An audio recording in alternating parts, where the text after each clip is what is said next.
Okay, Pledge of Allegiance. My understanding is that we have one of our leadership team members, so please follow her direction. Everybody, please stand for the Pledge of Allegiance. Place your right hand over your heart. Ready, begin. I pledge allegiance to the flag of the United States of America and to the republic for which it stands, one nation, under God, indivisible, with liberty and justice for all.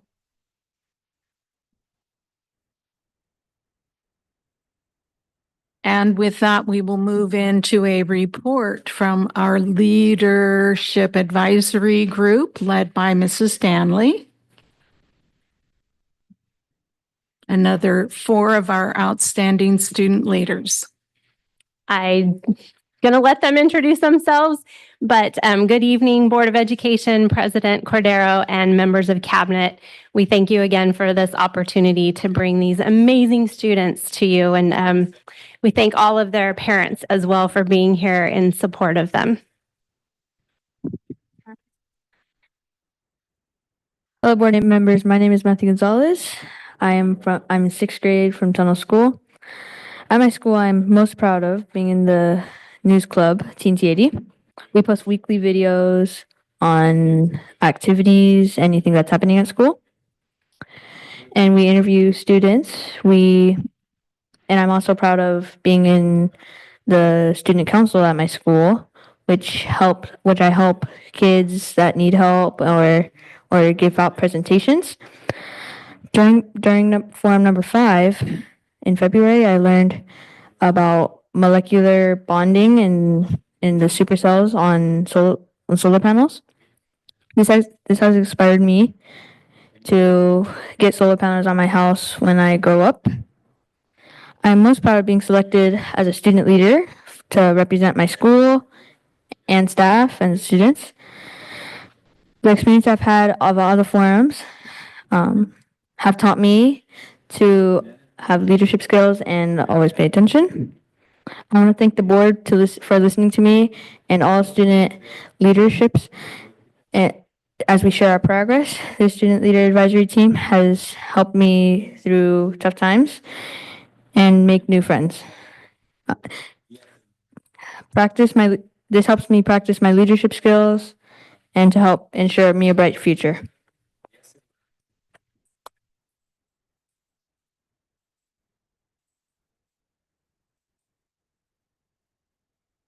Good evening, Dr. McDuffie and members of the board. I'm Julieta Sofia Garza-Inquiano, and I'm a 6th grader at Carrie Calvin Oakley Elementary. One thing that makes me unique is my love for drawing, singing, and writing. I was one of the 3 winners of the 4-way Rotary Essay Contest. I love doing all kinds of art projects here and there, and I've loved singing since I was a kid. A leadership skill I'm working on is learning that it's okay to make mistakes and to not let them hold me back or make me feel guilty, because I know that every day I'm giving it my all and trying my best. I faced many obstacles during my time at Oakley. In the 3rd and 5th grade, I struggled with really bad anxiety.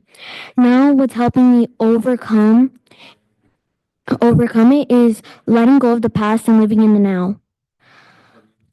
I still have room to grow and mature, but I know that I'm always giving it my all. Now that I'm a student leader, I realize that I can now influence others with anxiety and help them.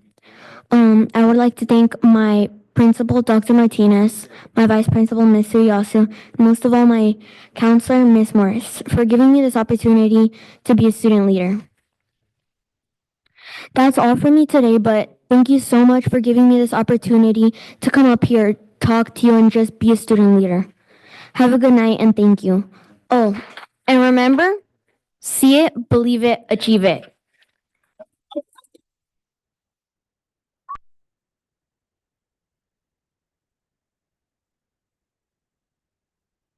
Hello, my name is Xiomara Gonzalez Rubio. I am an 8th grade student at Fessler Junior High School, and I am a part of the Student Leader Advisory Team here at the Santa Maria Bonita School District. An interesting fact about me is I ride horses, and I'm a part of an Escaramuza Charra team. Currently, I am working on my teamwork skills. I've always been a very independent student. I've always worked on all my assignments and projects alone. While being a student leader, I figured out how to improve these skills. During our student leader forums, we partake in different tasks and challenges to improve this skill. Currently, my committee and I are working on a project together. This skill not only benefits me in school and during our forums, but also outside of school, especially with my sport. I've learned how to share my ideas and also how to take input in from others. As a leader, I envision myself giving back to my community. My project partner, Royal August, and I are working on a needed baby supply raising competition to donate to a local women's shelter.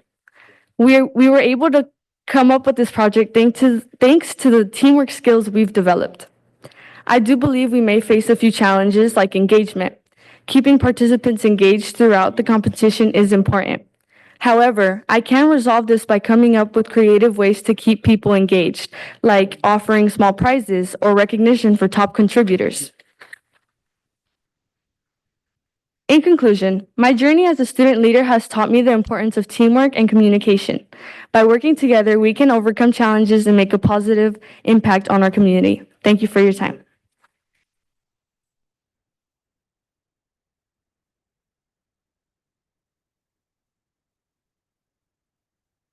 Good evening, board members. My name is Em Juarez. I'm an 8th grader from Tom Cruise Junior High, and a fun fact about me is that I've played the clarinet in my elementary and junior high bands for 5 years. I first started leadership when I was in 6th grade, and I was chosen to be on the student leader and advisory team for the first time. I learned so many things about leadership, such as working with others and public speaking. Now that I'm in 8th grade, I feel like I understand more about the leadership qualities that we are learning about and how to use them correctly. For example, one leadership quality that I learned about is the drum major instinct, which I learned from a speech from Dr. Martin Luther King Jr. The drum major instinct is the desire to be first, to be recognized, and to receive distinction. I feel that I understand this quality more specifically when I'm working in teams. Now I understand that other people's ideas can help me do better, and I don't have to do everything independently. One example of this is when I was working on my service project for Tommy Kuntz, I was able to work with the student leaders from Fessler. We've decided that we are going to donate the money that we make from selling candy grams to the same place that Fessler is donating so they can get supplies from Fessler and money from TK. This helped me realize that collaborating with others can help me in succeeding and doing better. In conclusion, I would like to thank all the teachers, specifically my math teacher, Mr. Mason, who requested a shout out, the administrators, and the staff at my school, as well as the people who work with the student leader and advisory team for helping me through my leadership journey. Thank you for your time.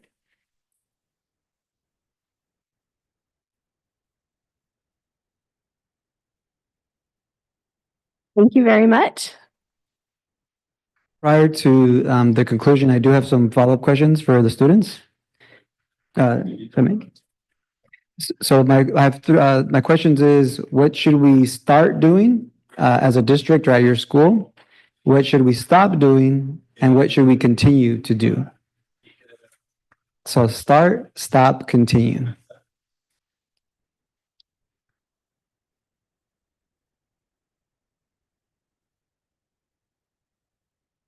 I think that we should start doing is giving more opportunities to kids that need help. For kids that don't understand in class, that need more help and kind of like tutoring. But some could be teachers, some could be students. Some students like to get more help from other students because they feel more comfortable with other kids their age than adults. Thank you. Thank you.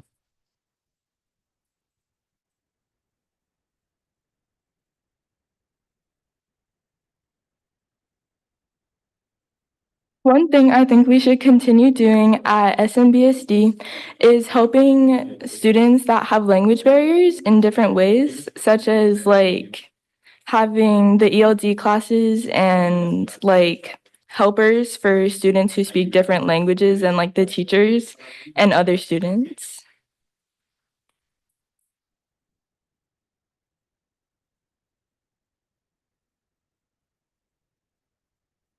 I think we should stop serving, well, like have an option for milk or water because some kids could be either lactose or allergic to milk and wouldn't drink it because some kids don't even grab milk and just grab a lunch.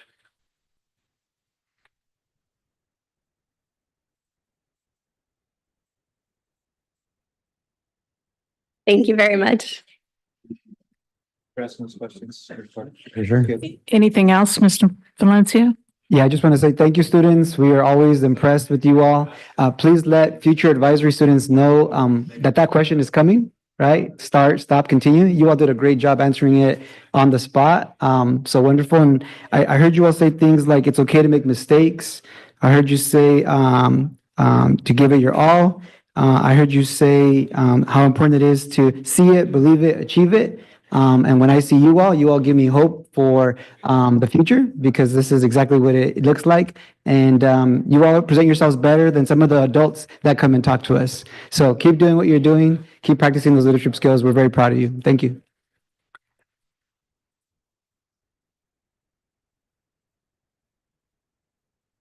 I would simply add to that also a congratulations. I know how very much courage it takes to come and speak to an audience sitting up here like we're special, when quite honestly, we're just not any different than your parents or your teachers. But we appreciate the effort that you go into preparing your presentations, and your acknowledgement of what you are learning from this experience, and that you plan to continue to on the path that you are on and share those same experiences with others so that they can benefit as well, because that is how we build better communities. And indeed, that is exactly our purpose. Schools are to help children not only learn academic things, but to learn social skills, emotional skills, technical skills, all those things that go all together to make you a well-rounded person ready to face the challenges of the future. And we particularly appreciate the parents who are willing to take time to bring you and your families to support your students. Because if you're a child and you know that your parents are supporting you, it means the world. So we truly, truly appreciate that and are very thrilled to be growing our own, so to speak. Perhaps one day, all or one of you might be sitting up here doing the same kind of thing. So thank you very, very much.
I have to say, that is absolutely the best part of the meeting.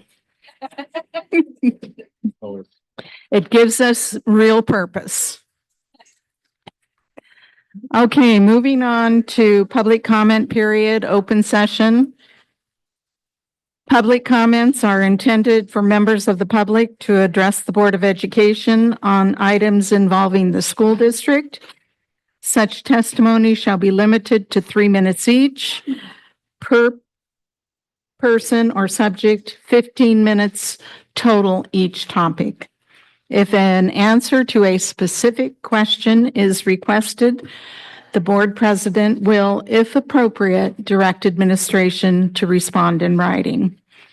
To address the board, you are asked to complete one of the blue request to speak forms and provide it to the superintendent prior to the meeting. Dr. McDuffie, do we have comments on agenda items? Yes, we do. We have 3 that I'm going to call up. Brian Gong, Jonathan Patterson, and Jose Rodriguez.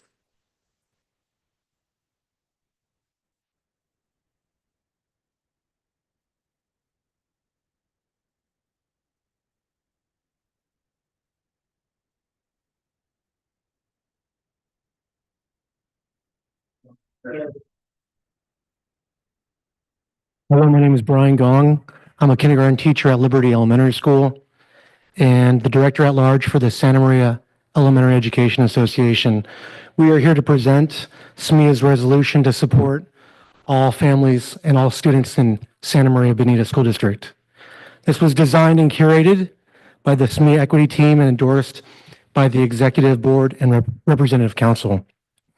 Whereas it is the right of every child, regardless of documentation or immigration status, to access a free public education, and the association welcomes and supports all students. Whereas our schools serve as safe and welcoming places for all students and families, regardless of immigration status, race, ethnicity, national origin, or documentation. Whereas all students and educators deserve safe learning and teaching environments and the right to attend school free of fear, bullying, and discrimination. Whereas equity, diversity, and inclusion are foundational values of our association and essential to creating a just and thriving educational environment. Whereas the diversity of our association members reflects the diversity of our communities we serve, and it is our collective responsibility to stand in solidarity with students and families of all backgrounds. Whereas students and families who are undocumented or from mixed status families face unique challenges, discrimination, and barriers to educational and community access that can harm their well-being and academic success. Whereas federal immigration policies and enforcement actions have created an atmosphere of fear, uncertainty that negatively impacts the mental health, academic performance, attendance, and overall safety of students and families. Whereas school districts and educational institutions should not be involved in immigration enforcement and should instead be places where all students feel secure and supported. And whereas the association recognizes the importance of advocating for policies that protect the rights and dignity of all students and families.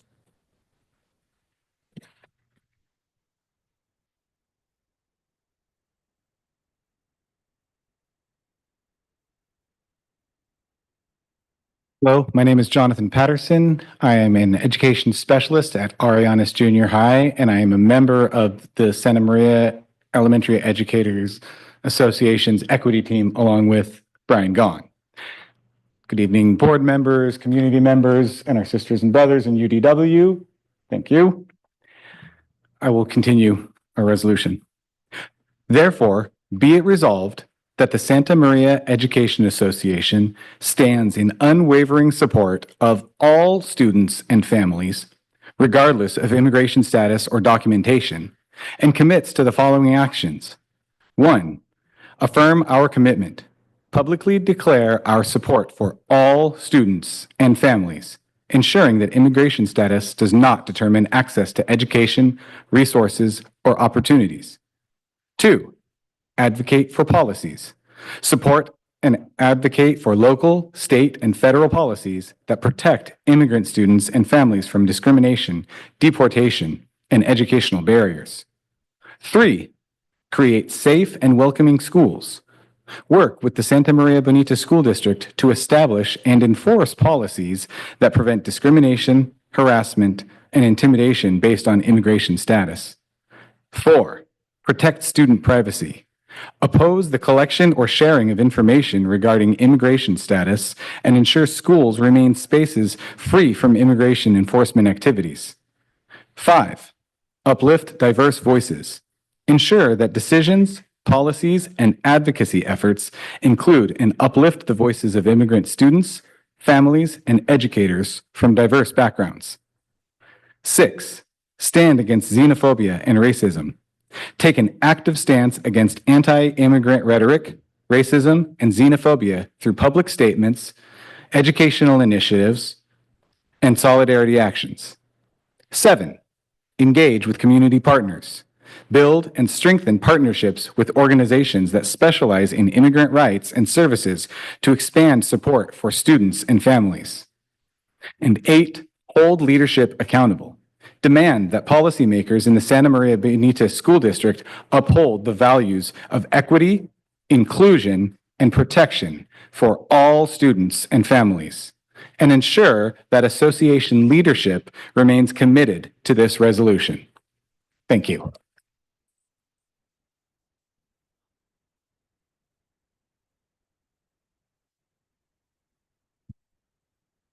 Good evening, members of the board.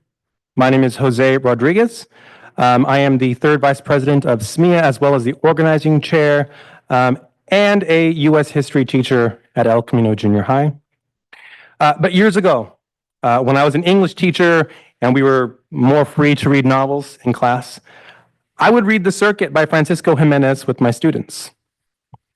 If you recall, spoiler alert, Border Patrol officers showed up to Panchito's class. Keep in mind that Francisco Jimenez was a student at El Camino, the school where I now teach, and he was detained in class just as he was about to recite the preamble to the Declaration of Independence. He and his family were then deported back to Mexico.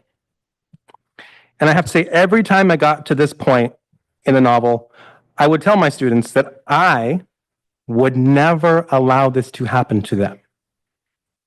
But then again, I also never thought in a million years that we would be in a situation where schools and churches were no longer considered safe places, sanctuaries. But that's where we're at, unfortunately. I do want to thank all of our SMEA members and members of the community, various organizing and advocacy groups who came out today to the rally to support our immigrant students and their families. I also want to thank SMEA's equity team, especially Brian Gong, for putting together this resolution in support of all of our students, regardless of their citizenship status. And on behalf of SMEA, I would like to extend to the board an invitation for all of you to draft your own resolution or to reaffirm what we've presented, or to reaffirm the resolution supporting undocumented students, which you all passed in 2017. And again, I just want to thank SMBSD, Mr. McDuffie, Superintendent McDuffie, for your words, which meant a lot to me in the video that you shared with parents in the Parent Square. Actually, I got pretty emotional, a little verklempt. So thank you so much for that video. And again, thank SMBSD, all of you, for your support, continued support for all of our students. Again, this is an opportunity for solidarity for both SMEA and SMBSD on behalf of all of our students, regardless of their citizenship status, and our community at large. So I want to thank you so much for your time and consideration. Thank you.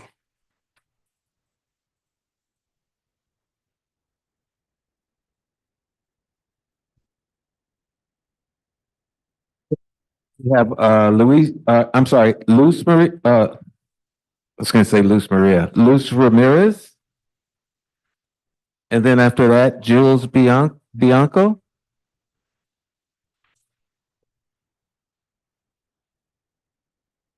I got one. Yeah.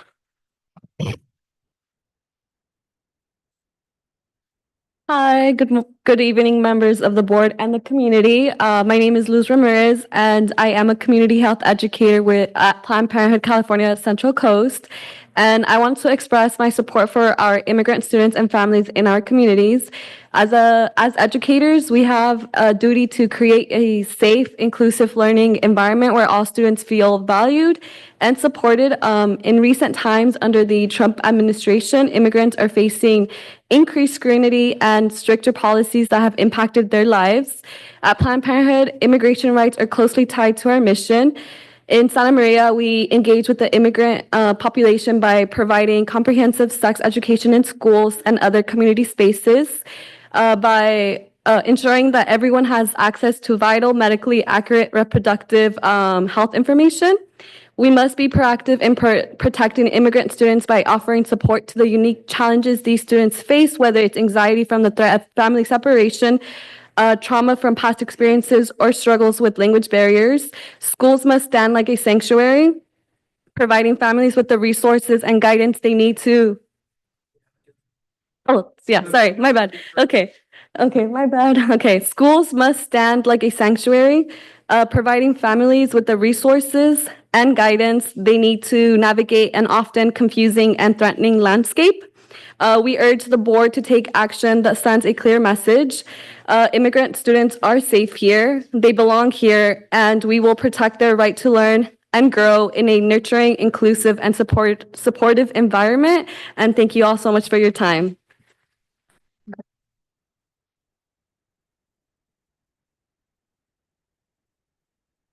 Hello, school board members and staff. My name is Jules Bianco, and I'm a community organizer with Planned Parenthood California Central Coast. I'm here today to express support for the teachers, part of SMEA, that have taken the time after a long day of instruction to come here and voice their concerns about the impacts of the current ICE immigration raids on the Latinx community of Santa Maria, which includes students who attend schools in this district and their families who reside here. In less than a month, the Trump administration has already launched a slew of legislative attacks. Slow down. Sorry. On immigrant communities across the U.S., seeking to strip immigrants of their fundamental human rights and tear families apart via mass deportation, forcing immigrant communities into panic, adversity, and hiding. The effects of these federal attacks are being seen and felt in Santa Maria as we speak, with parents and their children fearing that they will be deported in the very places that are supposed to be safe havens, such as their school, work, and home environments. This has caused a massive drop in school attendance at all grade levels, as I'm sure you are aware, and many families are pooling resources together to proactively leave the U.S. before they could be placed in inhumane concentration camp-like detention centers. We at Planned Parenthood California Central Coast condemn these vicious attempts to forcibly remove people from the city they have resided in, worked tirelessly in, obtained an education in, and created a life in for years. Here at our Santa Maria Health Center, we serve a majority immigrant population, ensuring that they have access to vital reproductive health services and care that prioritizes their unique experiences.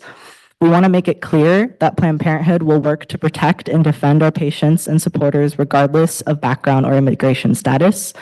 We believe that the U.S. immigration system should protect the well-being of immigrants, including policies that ensure that all people in this country have access to affordable and comprehensive health care regardless of income or documentation status. Immigrants are essential to the Planned Parenthood community as patients, volunteers, supporters, clinicians, and staff, and make our country better, stronger, and more vibrant. That's why Planned Parenthood supports a just immigration system that upholds the dignity of immigrants and their families, allows families to stay together, and ensures access to quality, affordable health care for all people. Today, we urge you to demonstrate your commitment to protecting students and their families from ICE raids and other harmful anti-immigration rhetoric by establishing school protocols that ensure their safety and access to resources within the community. The youth of Santa Maria deserve to obtain an education without fear of being targeted for their actual or perceived racial and ethnic identity. The time for action is now, not soon, and certainly not never. Thank you for your time.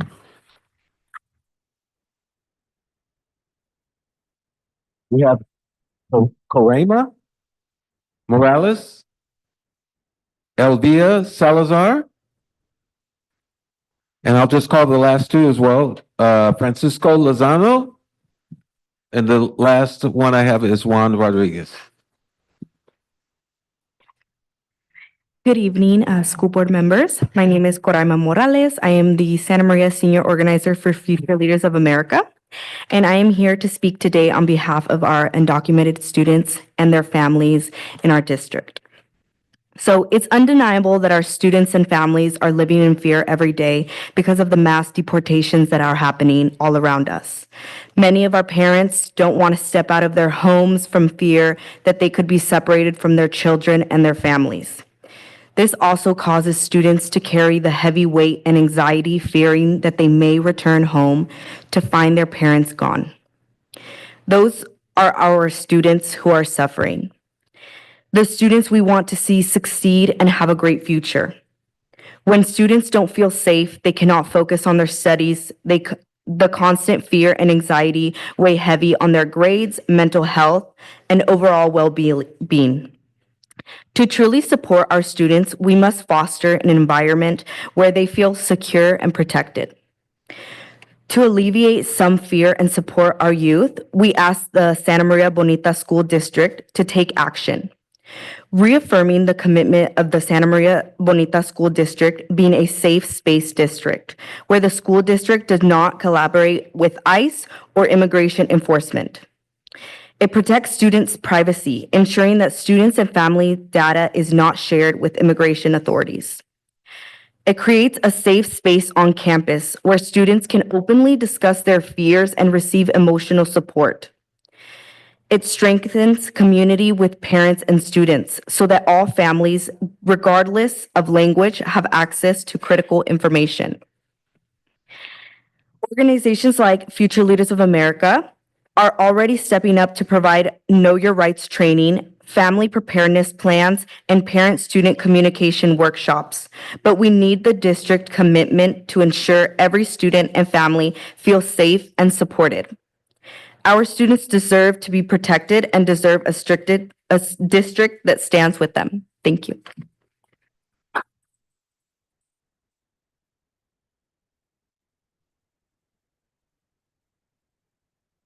Buenas tardes, miembros de la mesa directiva y a la comunidad.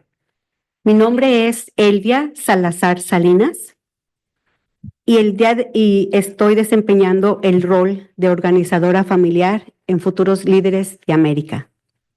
Hoy estoy aquí para hablar en nombre de nuestros estudiantes y sus familias en nuestro distrito, que están viviendo con miedo e incertidumbre debido a la amenaza de deportación por ICE. Desempeñando mi rol, me doy cuenta cómo los estudiantes viven con ansiedad, con temor de llegar a casa y encontrar que sus padres han sido deportados. Los padres, por su parte, se ven obligados a hacer planes para una realidad impensable. ¿Qué pasará con sus hijos si son deportados? Las familias se están desintegrando. Las cargas financieras que conllevan los gastos legales, la inestabilidad de la vivienda y las necesidades básicas se suman a su estrés. Las barreras lingüísticas dificultan aún más el acceso a las familias a los recursos legales y a la salud mental, y también para la información más esencial. Los estudiantes se preguntan si sus escuelas realmente los protegerán a ellos y a sus familias. Esta incertidumbre afecta su concentración en aprender, sus calificaciones, su salud mental y su bienestar en general. Por estos motivos, pedimos al Distrito Escolar Santa María Bonita que tome acción, reafirmando espacio seguro donde el distrito escolar no colabora con ICE, proteger la privacidad de los estudiantes y sus familias en no compartir sus datos con las autoridades de inmigración, crear espacios seguros donde los estudiantes puedan hablar de sus temores y recibir apoyo emocional. organizaciones como Futuros Líderes de América, estamos dando un paso adelante ofreciendo talleres de preparación familiar y conociendo sus derechos. Los invitamos a unirse a nuestro grupo de defensa a los padres. Nuestro grupo es Familias Unidas y nos vamos a reunir este próximo 11 de marzo en el 625 Sur McClellan para seguir preparándonos. Agradezco al Distrito Escolar Santa María Bonita por este espacio. Nuestros estudiantes merecen aprender sin miedo, merecen sentirse seguros y merecen un distrito que esté con ellos. Muchas gracias.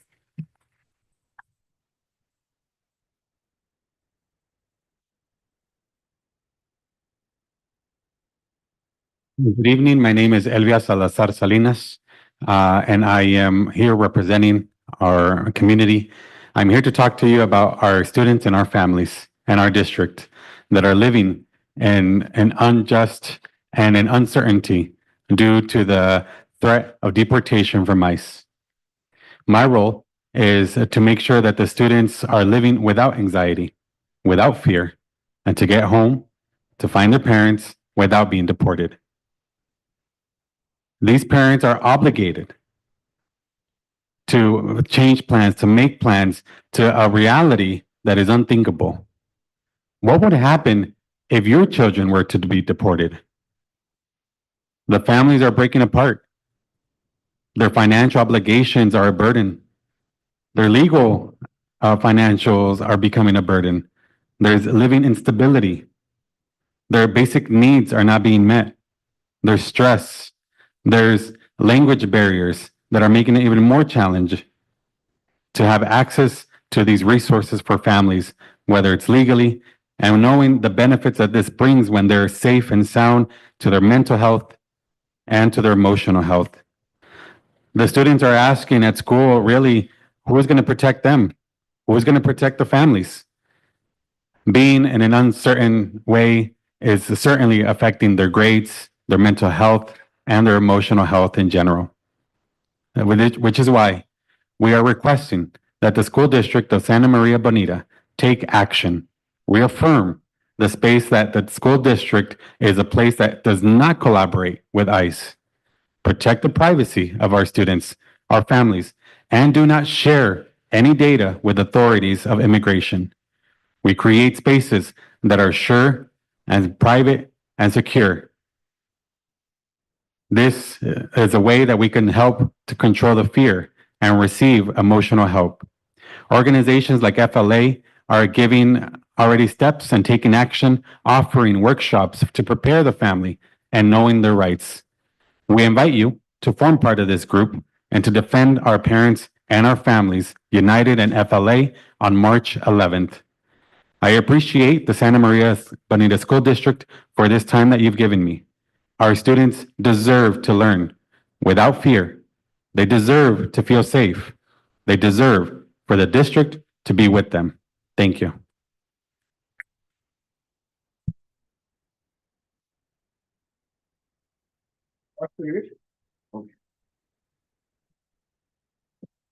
Buenas noches, miembro de la mesa directiva y al señor superintendente y a los maestros y directores, padres, estudiantes que se encuentran esta noche.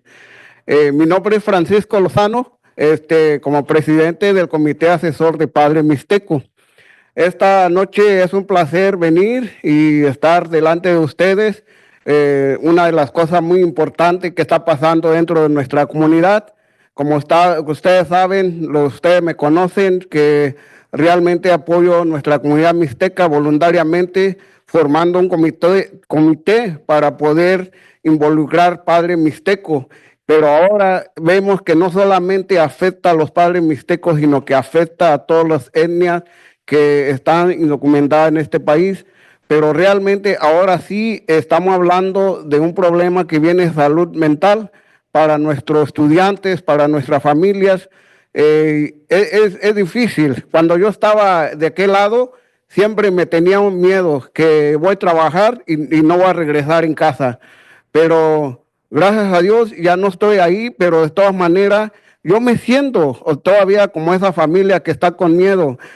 No sé, no tuve la oportunidad de estudiar, pero amo la educación para nuestros hijos y el tiempo que he estado involucrando dentro de nuestra comunidad siempre es para nuestros hijos.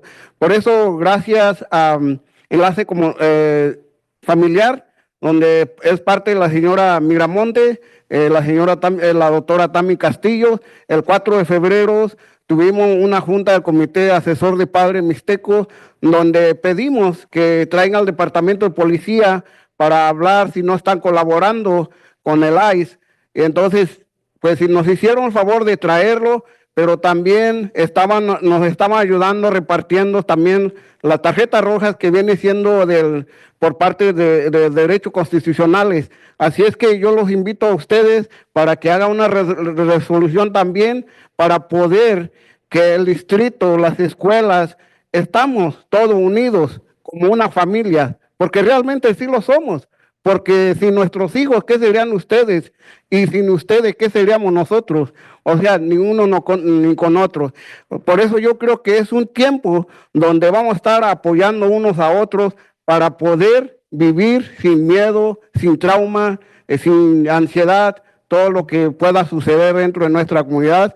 Muchísimas gracias. Es todo lo que vengo a extender el día de hoy. Tómenlo en consideración. Muchísimas gracias.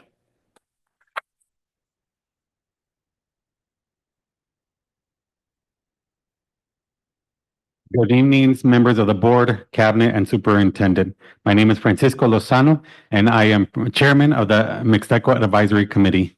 It's a pleasure for me to be here. But as you know, I come here voluntarily to support gladly my Mixteco community. But now we have to talk about something that is serious and affects everybody: mental health. When I was on the other side, when I didn't have papers, I would always work with fear. My fear was to go to work and not think if I'm going to be home or not. Thankfully, I'm not in this situation anymore, but yet I am still living in fear because of what is happening. Our community, our kids are feeling the same thing. I am thankful for Mrs. Miramontes and Dr. Castillo for the efforts that they've done.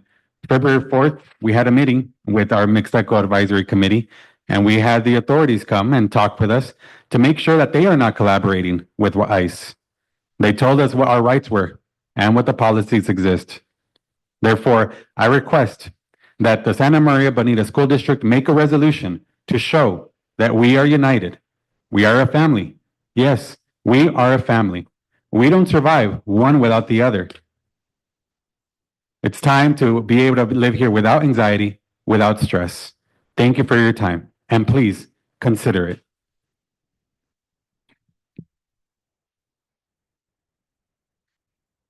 I believe we have one more speaker, Juan Rodriguez, or did they?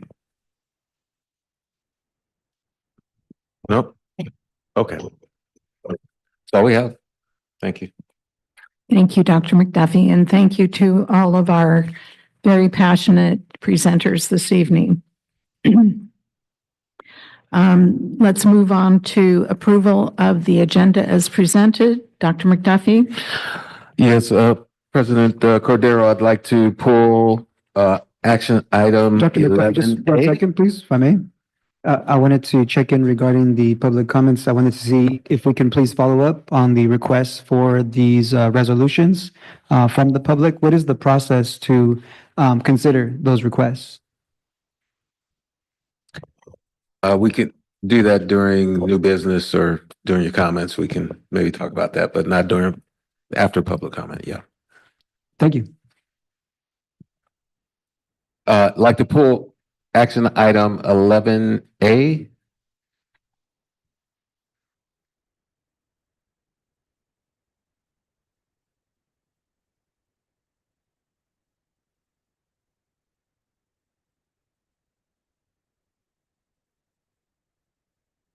Anything else?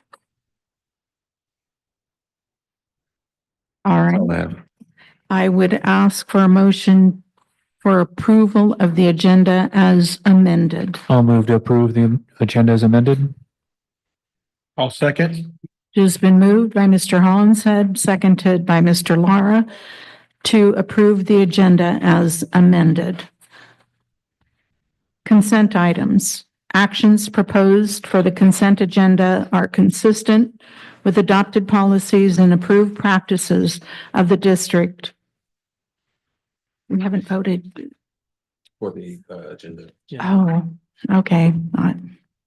Roll call, please, for approval of the agenda as amended. Mr. Valencia? Aye. Mr. Hollinshead? Aye. Mr. Lara? Aye. Mrs. Cordero? Aye. Consent items. Items proposed or actions proposed for the consent agenda are consistent with adopted policies and approved practices of the district and are deemed routine in nature. They will be acted upon by roll call vote in one motion without discussion unless members of the board request an item's removal from the consent agenda, in which event it will be taken up in the order indicated on the main agenda. Is there a motion?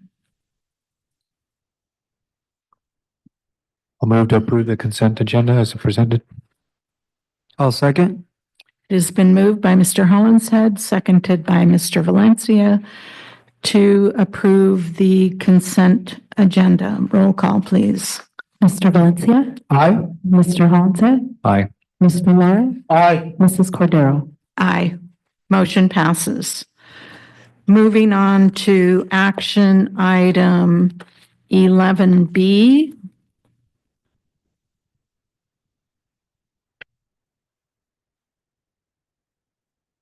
I need to find my page.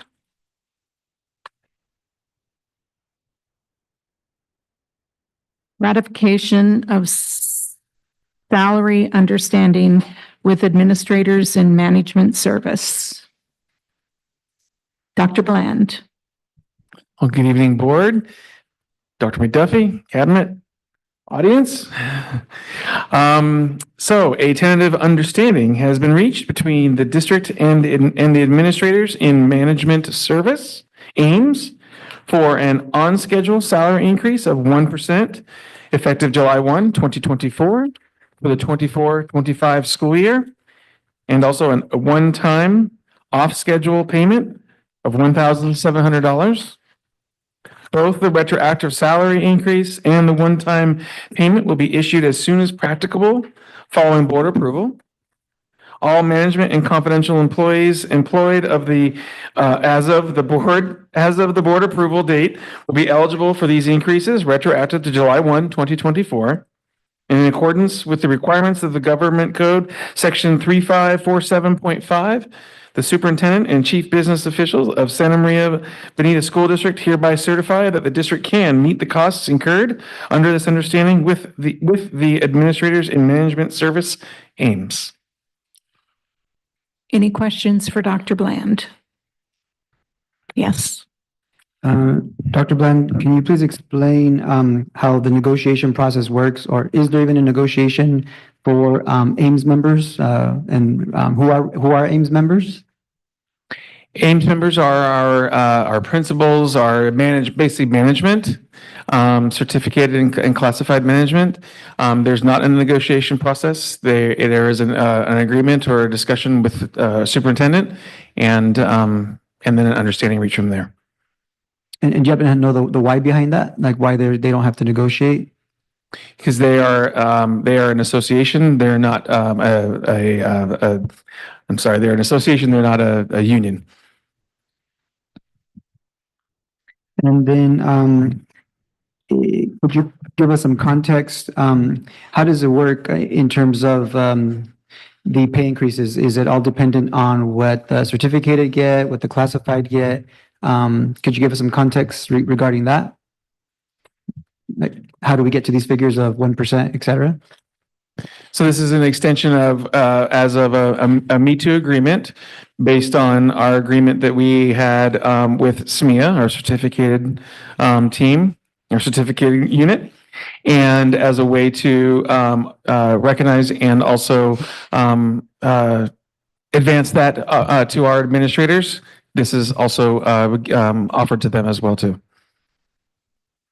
So just for clarity for folks who don't understand the process, the way Me Too works is whatever our classified negotiate or our certificated negotiate, then that would be, the Me Too is our Ames members, our principals, assistant principals, et cetera, requesting that they get compensated the same percentage wise. Is that correct? I would say that this is what is offered as well too, yes. Yeah. And I just want to say that's not contractual because Ames is not a union. It comes with an understanding with the superintendent in regards to providing them with the same increase that we provide all our other employees that are part of our union. Thank you for that clarification. I'd like to also add, this also includes our confidential as well too. I just wanted to make sure when you asked who Ames, encompasses, it also our confidential also. Thank you. Thank you very much. Any other questions? Is there a motion?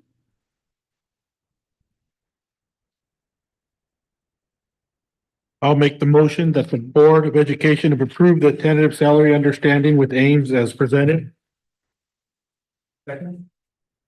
It has been moved by Mr. Lara, seconded by Mr. Hollinshead, to approve the tentative salary understanding with Ames as presented. All those in favor signify by aye. Aye. Aye. All those opposed? Motion carries. Item 11C, approve Ames increases to assistant superintendents and deputy superintendents 2024/2025 salaries, and approve off-schedule payment, approve revised 2024-25 salary schedules, and authorize contract amendments. So Dr. McDuffie. Thank you, President Cordero. The board has just approved tentative understanding with the administrators in management services, Ames, which includes a 1% on schedule salary increase effective July 1st, 2024, and a one-time off-schedule payment of $1,700. Following this approval, retroactive salary adjustments and one-time payments will be processed. Per the contractual agreements that the Assistant Superintendent of Human Resources, the Assistant Superintendent of Ed Services, and the Deputy Superintendent of Business Services receive the same salary adjustments as Ames employees upon board approval. Therefore, the board is now asked to approve the corresponding salary increases and one-time payments for these administrators in alignment with the Ames agreement. Are there questions? Question that I have is I've received some questions from the community as they try to figure out what the annual salaries would become as a result of these proposals for increased pay. So can someone please explain the way the ranges work as well as the steps? So for example, on our packet on page 109, where it says confidential monthly salary schedule, can you all please explain how that works? Pete, you may need to help me out with this, but the range here designates the classification of a particular employee that happens to be confidential. And then the steps are the years in service as they move across the salary schedule. That is correct. So the steps are the years in service. So that would be A would be 1 year, B would be 2 years, C would be 3 years, D would be 4 years, etc. Correct. And then, Ms. Cordero, did you have a question? No, she was asking me about the salary schedule as well. Okay. Trying to clarify. Thank you. And then as far as the range goes, can you please clarify that for me one more time? How does that work? For example, I see 15, 16, 17, all the way down to 50. What does that mean? Did I explain? Did I mess up on that? That talks about the classification of the particular employee. Is there something additional for No, that? that's correct. So, for example, If you have a office manager, they may be in a classification that has a particular number, which is on the range, which would have the compensation. For example, a custodian may have a different range because they're in a different classification. And so they may be 19 or maybe 20, whatever that range would be, and their corresponding step would be the A, B, C, D, E, and F. Excellent. Yeah, I think that's where folks get confused, right? Is what does that mean? So Yes. that definitely helps provide some clarity. Thank you for that. We are on item 11C regarding assistant superintendents and deputy superintendents. Yeah, thank you for that clarity. So yeah, there's also a range on that page as well, which is 113. Which I imagine, does that work similarly or is it different? Yeah, salary range is similar for each of those, yes. Okay, yeah. Okay, excellent. Thank you. An additional question that I have is, how does our compensation compare to like similar sized districts? Have we done some studies around that to show whether we're in like the top 30% of pay, middle, lower 30%? How does our compensation look compared to similar sized districts? I'm gonna pass that on to Dr. Bland and also Matt Beecher, if you guys can talk about that in regards to comparing. I would have to actually get some data for you on that, and provide that to you in the future, because we haven't done a comparative study within recent times right now. But I'm more than happy to do that. Absolutely. Dr. Cordero, do you have another question or comment? I was just thinking that we had reviewed that in closed session, and that we will be expecting that information when we review contract negotiations. And the reason I keep asking if you have a question or comments, because as I'm doing my questions, please refrain from interrupting because it makes it really difficult for me to continue my questions. I did not interrupt you. By speaking, when it's not your turn, it's interrupting what I'm trying to say. So please refrain from doing that. Thank you. A follow-up question. Thank you for that context, right? Because there's information that we receive, in closed session, and then there's of course information that's shared with the public here, right? And so that's the spirit of the question, right? To make sure that the public is informed, to ensure that, we're operating in a transparent manner, right? A lot of the families that I've been communicating with share, hey, we just passed a bond, right? So how is our money being used, right? And so that's why I think it's really important to ask these questions publicly so that they can be, better informed. Another question that I received is, should we approve of this request from the district? Where does that put the compensation of our assistant superintendents for these positions? So what would be the actual monetary amount, including the 1,700 bonus and the 1%? You know what? And I don't know whether I still have that information. But I believe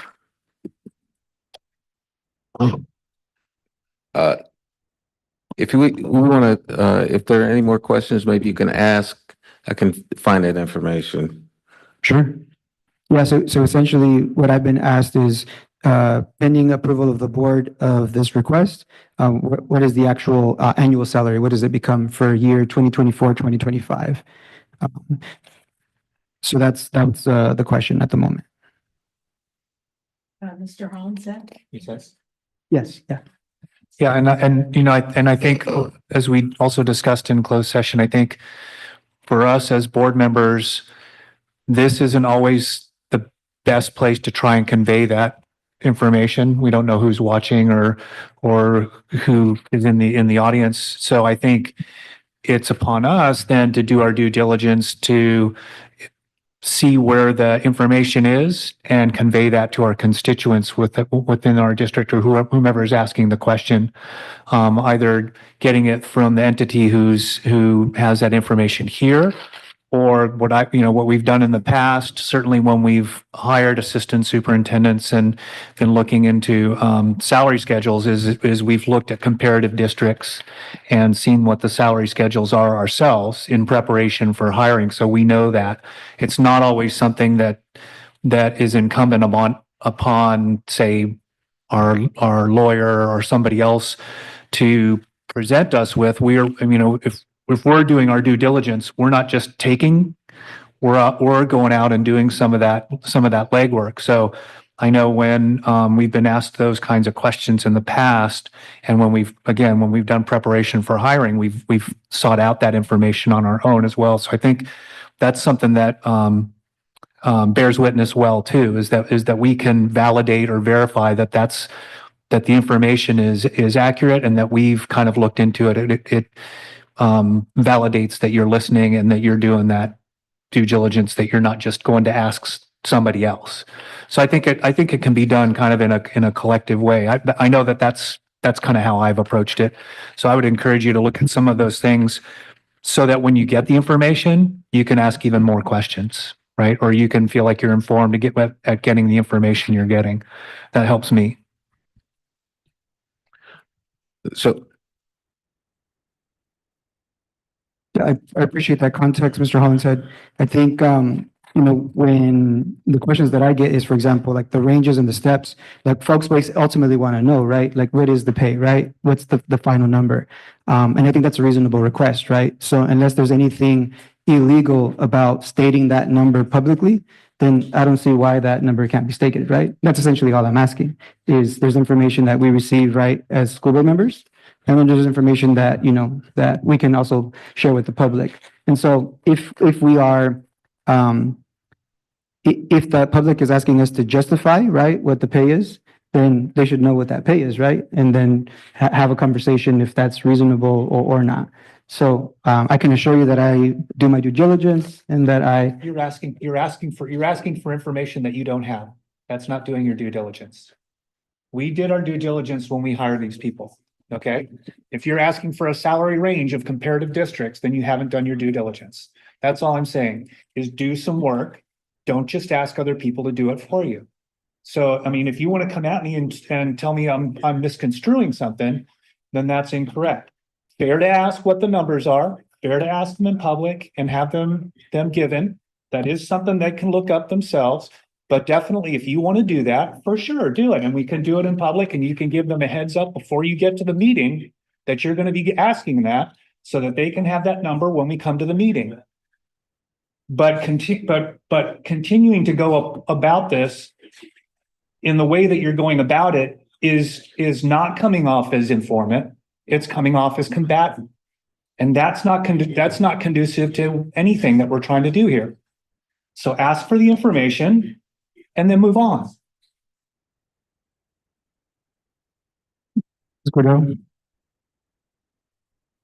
I can assure you, Mr. Hollinshead, that my approach is not combative. I can see from your tone, right, that you seem very frustrated.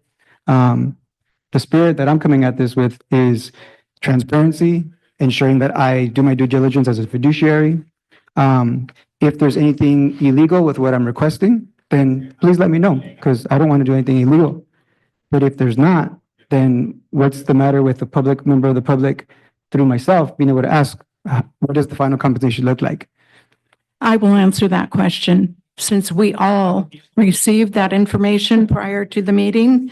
In your board packet on page 113, there is a salary range schedule with ranges 1, 2, and 3, and steps up to 15 years. Dr. Bland falls at range 3, step 5. Miss Lo Chung Vu is at range 2, step 9. And on the back of page 113, or on the front, on 112, Mr. Beecher is at range 2, step 15. Any other questions? So does this number reflect the 1% increase along with the bonus? Is that correct? No, this would reflect the 1% bonus, the 1% salary increase, since it says at the top that it is for 2024, 2025.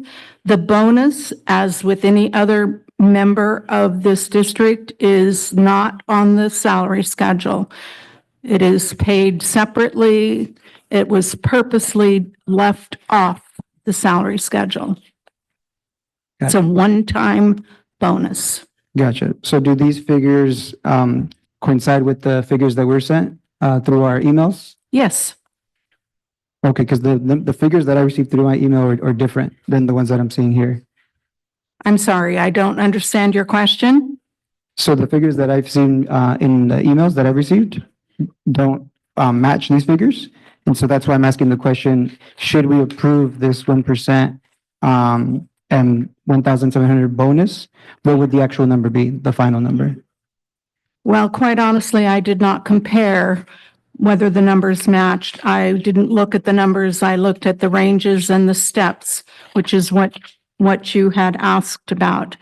I think it's time to move forward. Is there a motion to be made?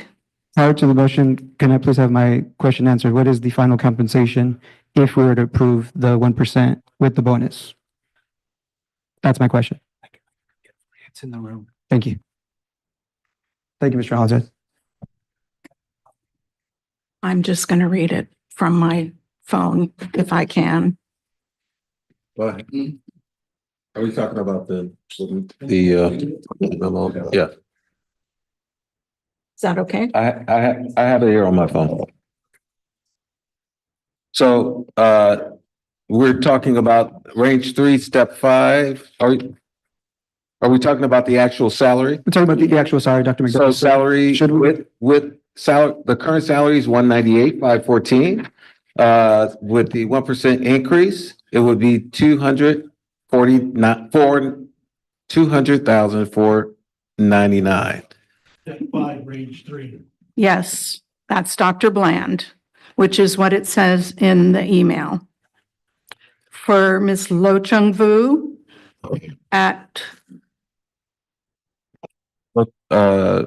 step 2, range 2, step 9.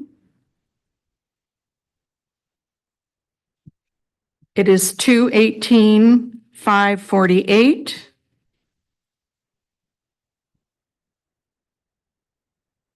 Plus the $1,700.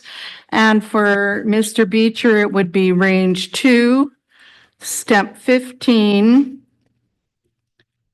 The current salary is $260,596. He gets 2% for longevity, for a total compensation of $265,808.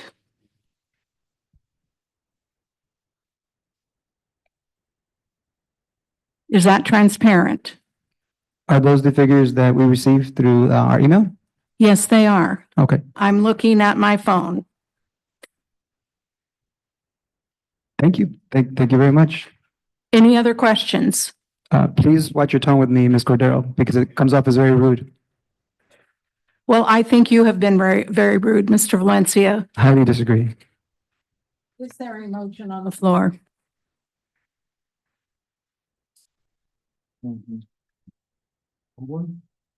We're on. If not, we will table the discussion. We're on C. Yeah. Item 11C.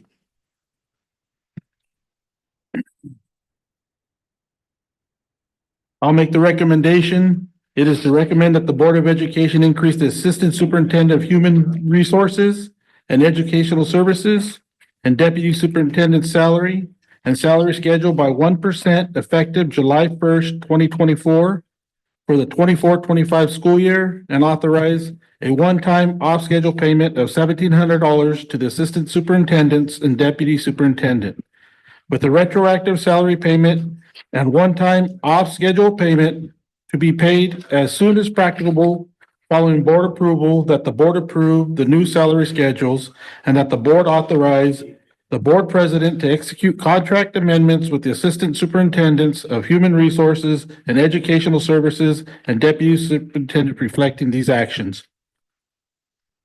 Second. It has been moved by Mr. Lara, seconded by Mr. Hollinshead to approve the recommendation. All those in favor signify by aye.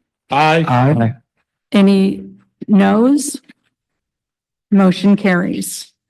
Moving on to item 11D. Approve Ames increases to superintendent's 2024-2025 salary and approve off-schedule payment. Approve revise the 2024-2025 salary schedule and authorize contract amendment. So this essentially is basically the same motion as we just did for the assistant and deputy superintendents. It authorizes us to provide Dr. McDuffie with a 1% increase on the salary schedule, which would put him at, didn't look at I know it's step 3, or range 3, step 6. John, do you have that? I off the top of my head, I think it's 6. 6. Step 6.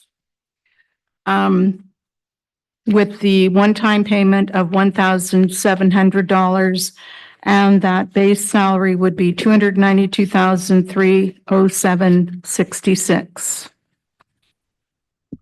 Are there any questions? So Dr. McDuffie, or can somebody clarify, Mr. Bland? So pending approval, where does that put the total compensation for the school year? I think you had said it's the base would be 207,307.66. So with the 1% added and the 1,700 bonus, what does that put the total amount to for compensation? Dr. Bland wouldn't answer that question. It'd be directed to. Oh, Ms.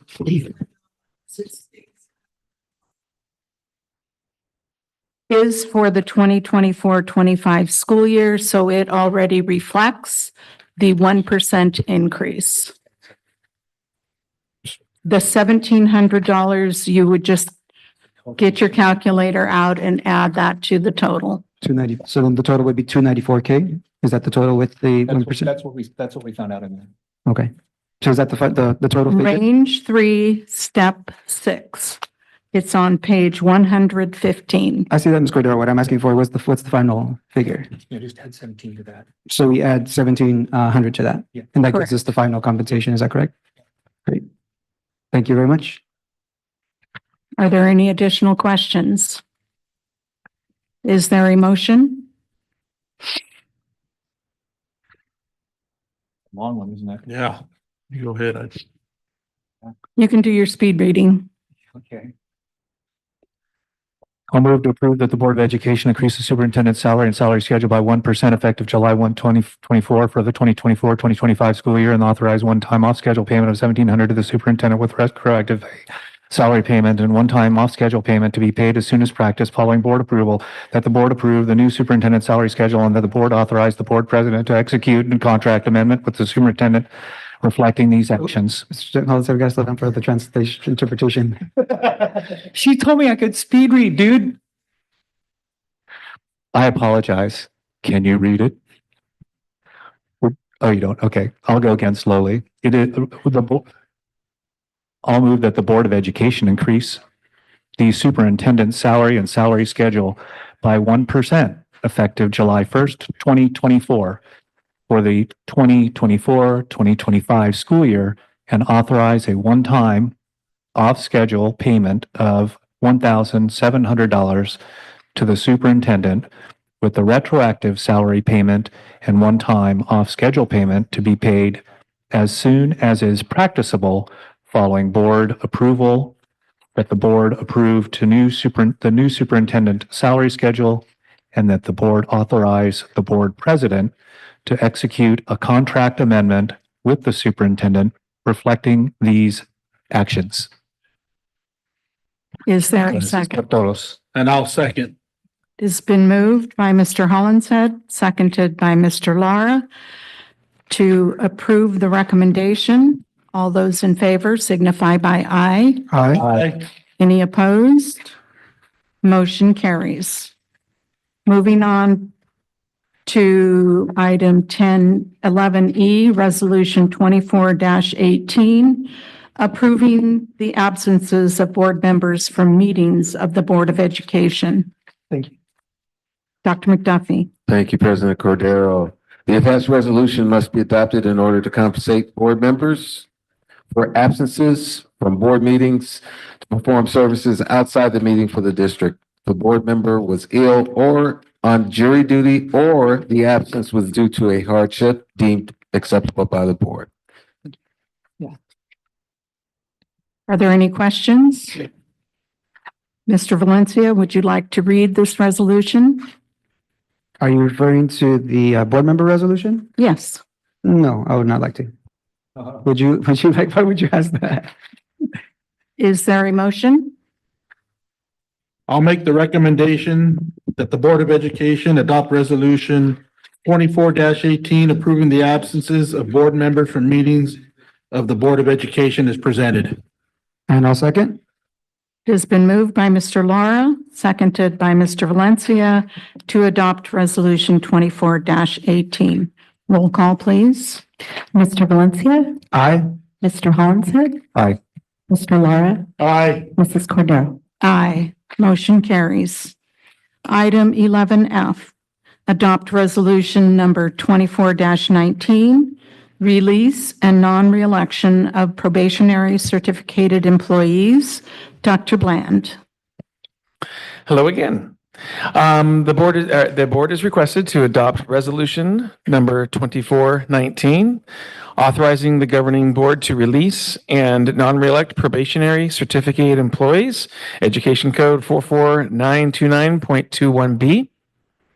Non-reelection is a process that puts a certificated probationary employee on notice that the employee's employment contract will not be renewed for the following school year.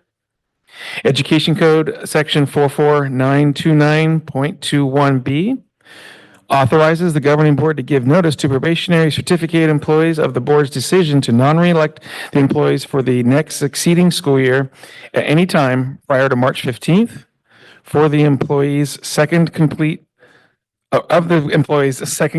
consecutive school year of employment by the district as a probationary certificated employee. The Board of Education is asked to adopt the attached resolution to non-reelect the probationary certificated employees as itemized in Exhibit A, and that the superintendent or his designee be directed to send appropriate notices by no later than March 15th, 2025 to all employees whose services shall be terminated at the end of the school year by virtue of this action.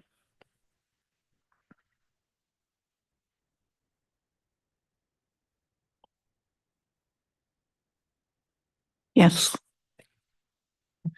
Dr. Bland, just for clarification, when you say the second complete consecutive year, this covers probe 0 through probe 2?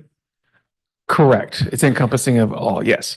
So, and so the way you explained to us the process, seems different for probe zeros than it is, say, for probe 1 and 2. In that, they're at a different point in their status. And for example, we have people who may not have finished their credential or some of those things that you've listed and given to us. Can you just kind of maybe differentiate how that process goes for a probe 0 and this, because you take a lot of steps that aren't evident here in giving them information throughout the year and kind of working with them to understand this. And I think that's important for us to know that it's not a surprise to something doesn't just come up at before March 15th for say a probe 0. Mm-hmm. Yes, so probationary zero teachers are teachers who are not fully credentialed and could be in an intern program, could be on a provisional permit of some sort, and are making progress towards earning their credential. We go through this process with them and in terms of releasing and non-reelecting because we're charged by the state to be able to hire fully credentialed, highly qualified, fully credentialed teachers first. Probationary 1 and probationary 2 teachers could be included or could be a part of this as well too, and go through the non-reelect process. And we need to notify them if they're not being if they're being non-reelected during either their probe 1 or probe 2 status. Does that answer your question? No, yeah, thank you. I mean, I think in the same light that Mr. Valencia wanted to kind of make sure that there was clarity on some of the salary issues or salary changes.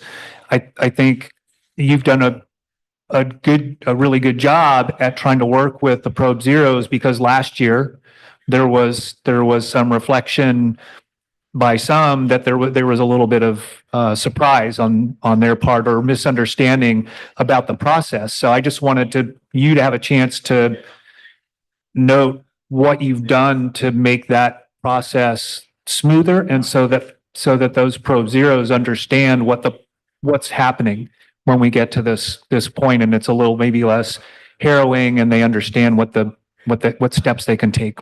Absolutely. After this. So I just wanted to kind of give you that chance to differentiate that and show that it's not just like a rote thing.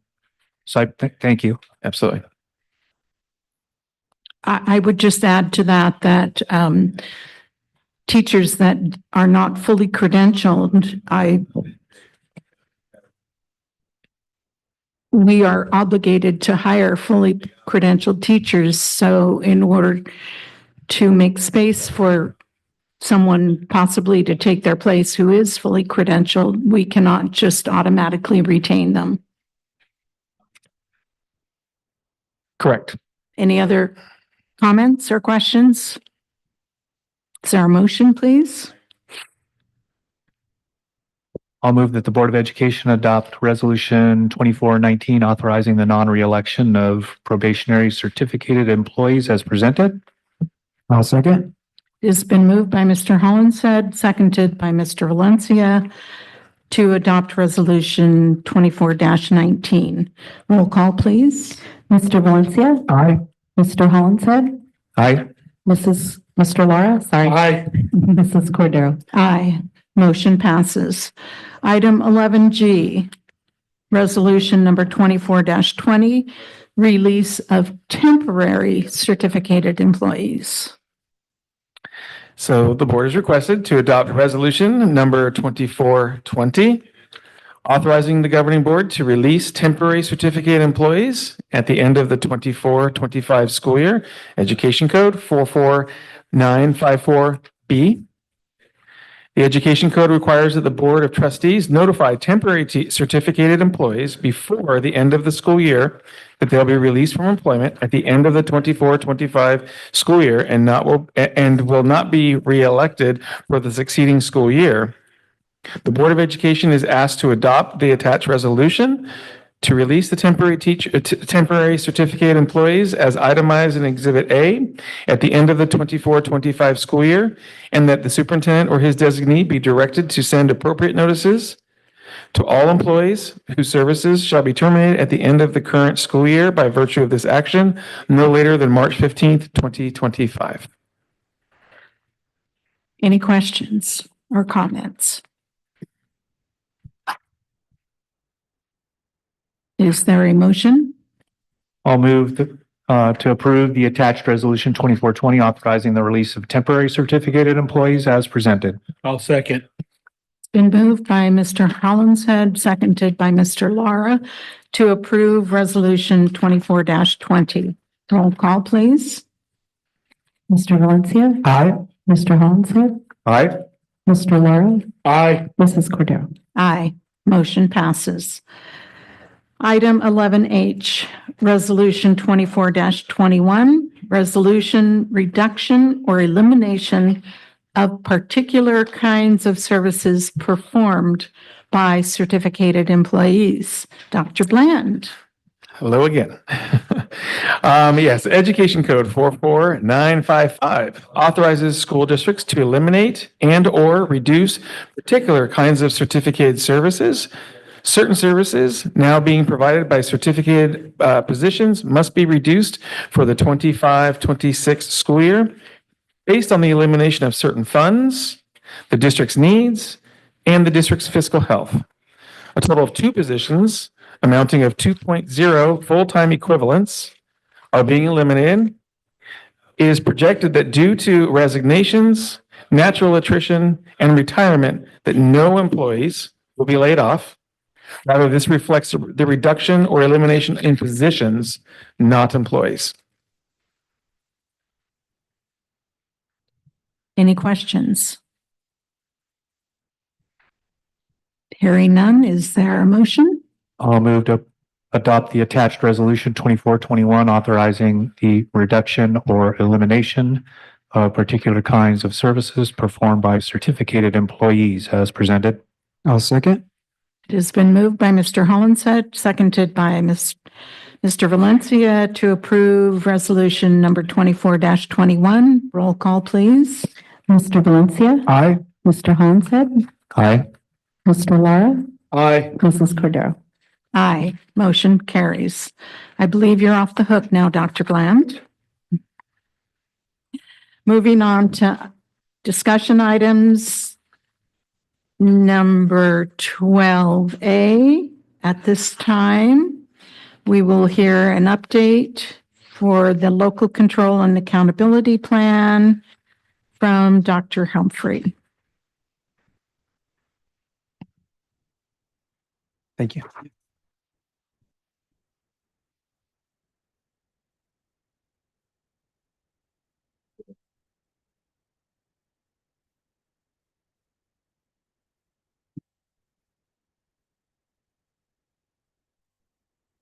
Good evening, Board, Superintendent Dr. McDuffie, and Cabinet. Thank you for the opportunity to fulfill this annual requirement, providing a mid-year update on our local control accountability plan.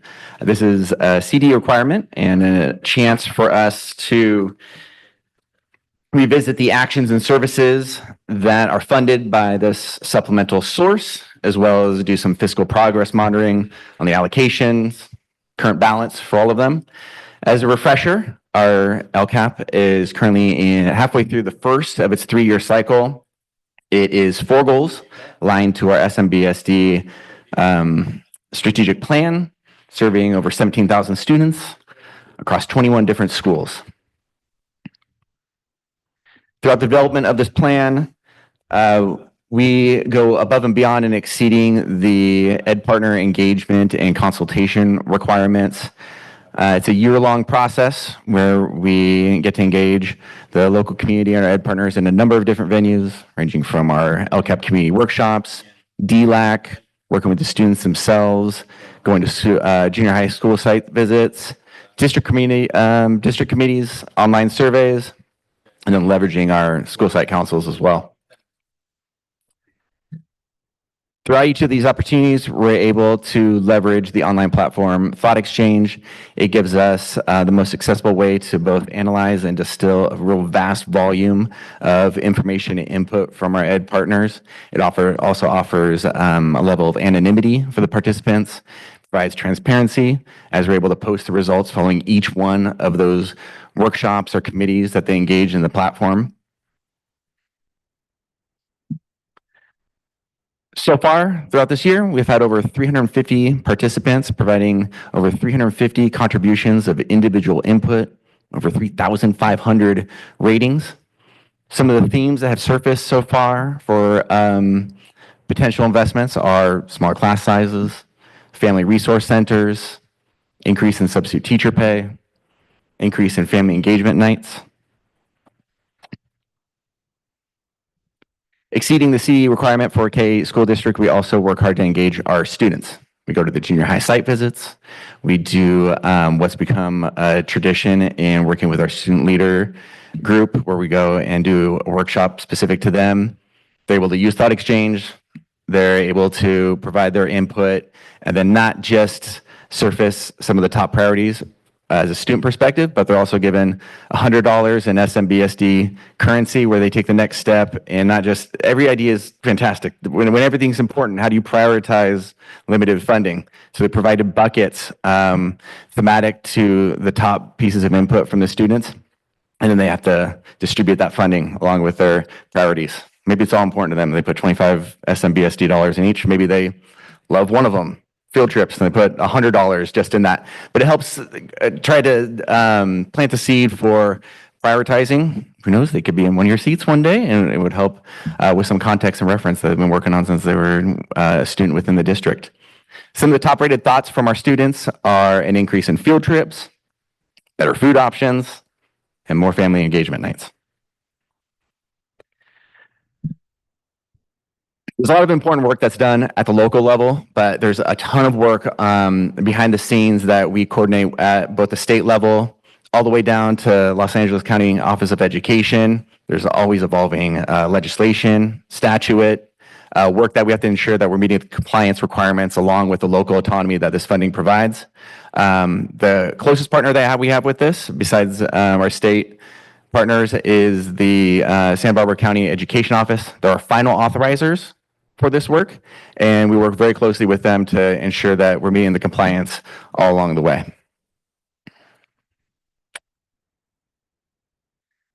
We are what's known as a data-rich district. We have the benefit of Lori Grock and the Assessment Accountability Team giving presentations to you regularly on some of the measurable outcomes that help influence the funding for this.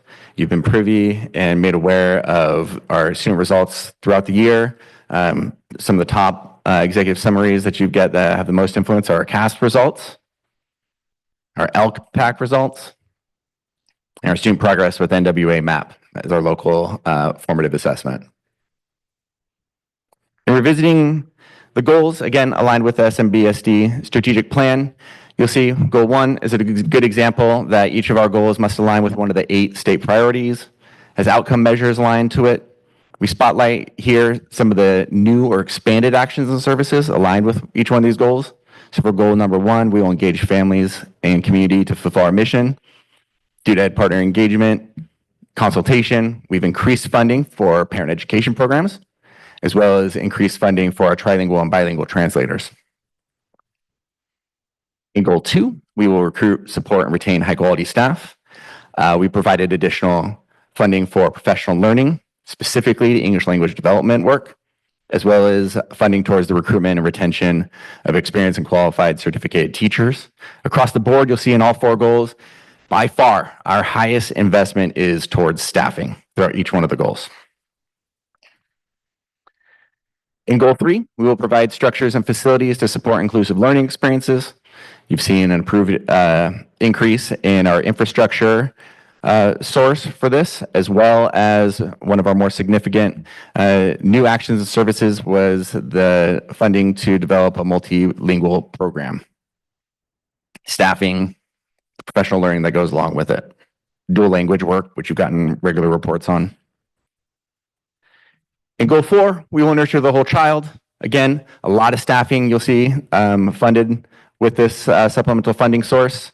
You've also seen an increase in investment towards junior high elective courses and offerings, as well as field trips and student leadership opportunities and school climate. On the fiscal side, the next 4 slides will show you each goal. It'll give you the allocation. It's also on the reference page I provided for you. The current actuals as of the January budgeting report, and then its balance as it stands now. And then a few notes on maybe any material differences or trajectory towards meeting or exceeding that balance. So goal 1, for example, we have a current balance of about $1 million left in the $4.7 million original investment. The staffing of salaries across all of these have already been encumbered. The remaining balance is dedicated towards parent ed, and family engagement is one of the top items still with expenditures, and then continued translation services throughout the school year. In goal 2, you'll see about just over 6 million of the 10.5 with the remaining balance. We have a number of professional learning needs for the remainder of the year in utilizing this funds. And then you can also see we might be under on some of the allocation. You'll see us across the board, as I've said, with staffing being such a high investment for us. That also lends itself towards any vacancies will provide some material differences. And goal 3, I believe is the highest funded goal of the 4. You see remaining balance of $7 million out of 41. I think a unique instance for this is some of our goals lend themselves towards more spring purchases than fall. Technology is a good example of that. We've utilized this goal for ongoing facility needs. We also have professional learning there. And then what might make for material differences are continued staffing vacancies. This one's also one with some of those positions like bilingual instructional aides. When you have a lot of them, there's some turnover, there's some vacancies. We always allocate for the full amount. And for goal 4, our second highest allocation, see a balance of just over 8 million out of the 30.4. We still have ongoing college and career readiness experiences and field trips throughout the entire school year. This is one of those actions that is not just centralized district funding, but each one of the sites has this in their SIPSA too. So field trips come out of a district fund as well as a site fund. And then there's also staffing vacancies that contribute to that. For next steps, Ed partner engagement is continuing. It's holistic. It's throughout the entire year. We have more workshops, more parent committees to take this work to school site councils. We have 21 separate presentations by school site councils that will elicit more feedback. We also work closely with our admin in them fulfilling their own individual school plan for student achievement. There's a cycle and compliance requirements before I can provide that with the LCAP at the end of June for your approval. Work closely with the business office on solidifying what the allocation is going to be. The state of California does not follow the school calendar, so it's a quick turnaround for Brian King when he's crunching those numbers to be able to find out what our allocation is going to be, and the governor's May revision provides a big influence on that. We have ongoing collaboration quite regularly with the SB CEO. And then next time you'll see me, I'll be teaming up with Brian King for the public hearing and our first meeting in June. And then seeking adoption by the second meeting in June so that we can submit to our final authorizers, which is the county office, by the deadline of June 30th, and then be able to start the year with this important funding. Thank you for your support of our community and kids and this important supplemental funding source towards meeting our goals. I'll take any questions you may have.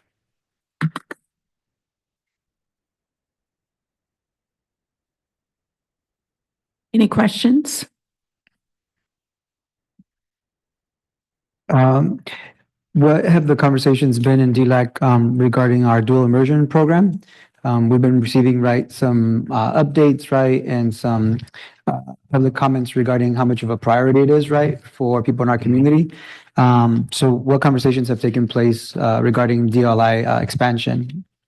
I think Dr. Castillo Schiffer would speak more towards the expansion piece. The last one we were here is also there's some work in alignment with availability of space is a huge influence on that. So we'll continue. But as you saw, there was an increase in the funding for it, but I think there's some work in conjunction with space that kind of dictate next steps. We'll be back at DLAC on April 29th, providing them with more information on this. The first meeting we had was more around the federal addendum. So it sounds like within the LCAP, there's been some advocacy to increase funding to support dual language immersion. Is that correct? Yeah, that's what influenced the current LCAP and the funding for it. I think best practice is to see where the funding for that dual language lands by the end of this year to see if we meet that amount. And then if it needs to be increased due to approved next steps, then we need to do some strategic planning on that. Something that stood out to me was the request for more field trips, better food options. I really want to highlight that because that's something that's been continuous in terms of the feedback that we receive from students, including our student advisory leaders. So was there any conversations or funding around that put towards those goals? Yeah, there's two parts. On the better food options, the LCAP, that's one of the funding sources that we don't provide funding for. They have their own separate budget control dictated by the state. We're not allowed to provide supplemental funding towards food that we provide during the school day. But on the field trips part, if you were looking at our budget upwards of, I think, 3 years ago, the amount that's allocated centralized for that has doubled on it. I think some things of note is we have, like, as you saw there's some pretty significant carryover balance on that, on the centralized part. Part of the influence that I noted during that slide was sites are also using their SIPSA to fund field trips, and they have 2 different funding sources that they can do that with. One is LCFF, and then if they meet the requirements, they can always use their title funds too. So we'll have to reevaluate. I think if there's any obstacle to field trips right now, it's not so much the amount of funding, but there's some other things like transportation that might be in the way. So we continue to try to monitor that, what makes up the material differences, and we want to make sure that allocation meets the demand for it. But we rolled over quite a significant amount of money last year on field trips because of transportation. I anticipate it's going to be less, do some strategic work with it, but we'll keep monitoring it. I also wanted to appreciate the approach of using the Bonita dollars as a strategy on how to invest, right? And how to prioritize, if you will, because that is a really critical skill set, right? For us to consider, right? And we're constantly hearing from families what a priority dual language immersion is. And so it's good to see that there's been an increase in funding for that. And I appreciate that approach. It's one that's really, I think, lends itself really well to be able to visualize, when you have limited funds, what do you prioritize? So thank you for that. Yeah, absolutely.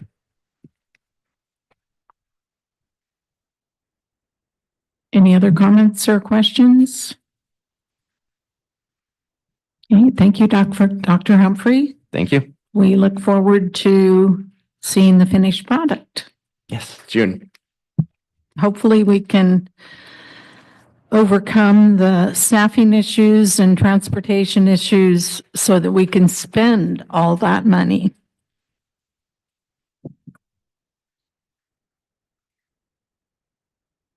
I will acknowledge receipt of that report and move on to new business.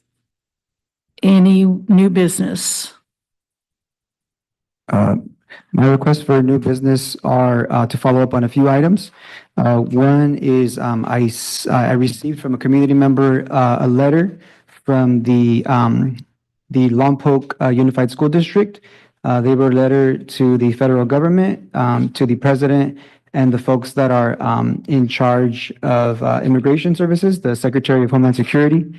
And so what I did is pass that over to Dr. McDuffie so that he could then, share that with the board. And it aligns it with the spirit of what what our SMEA members mentioned to us, right? Which is how can we draft some policy? How can we draft some letters, create some advocacy to ensure the protection of our students regarding the concerns around immigration and customs enforcement? And what are we doing as an institution to maximize the protection that we're giving our young people? And so I invite the board to, to take a look at that letter and to see how we can consider drafting something similar to show our federal government that, that this is creating great fear, great anxiety, and that it's hurting the education of our children. So I invite the board to consider that so that we could write a letter as well, similar in fashion to what the Lompoc Unified School District did, but in our own spirit, in our own way. And then I also would like to request some follow-up. Similarly, our community members and the union requested that we reaffirm our commitment. They had mentioned, I believe, a resolution that we have dated 2017, I believe. So it'd be nice to kind of get an updated version of that to see if we can consider a resolution aligned with what our teachers union was proposing in terms of, again, continuing to advocate for the safety of our children, that we create safe spaces for our children to be able to learn and discuss these issues, and that we let it be known that this is a district that welcomes immigrants, that welcomes our families, and not to have them live in fear of separation or deportation. So those are two of the agenda items that I request. Mr. Hollinshead? Mr. Lar? I know that a couple of 2 or 3 meetings ago, we had community schools on our agenda. And I'm hoping that we will see something regarding that in one of our upcoming meetings. Absolutely. We're preparing for that. All right, thank you. I kind of figured, but thought I'd mention it. All right, Board Superintendent reports. Mr. Valencia?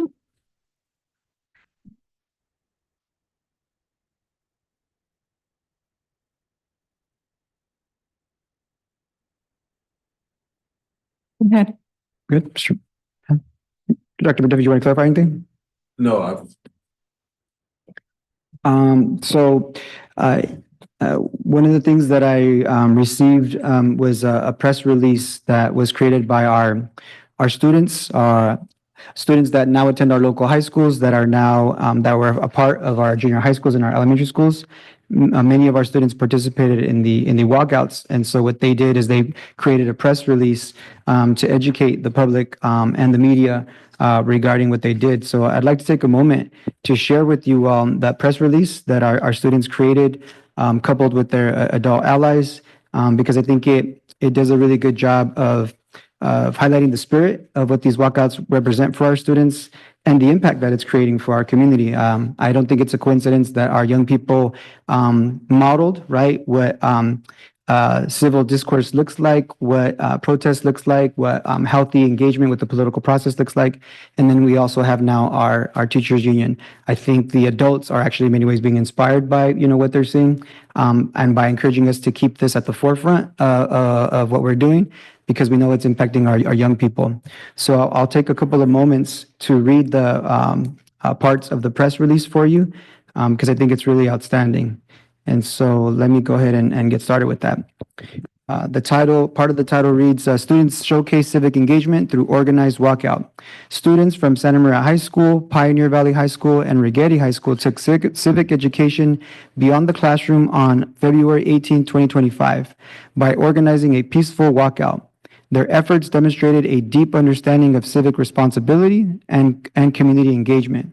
Inspired by the philosophy of civil disobedience as championed by Henry David Thoreau, and later influencing figures like Mahatma Gandhi and Dr. Martin Luther King Jr., students used nonviolent protest as a powerful means for advancing change.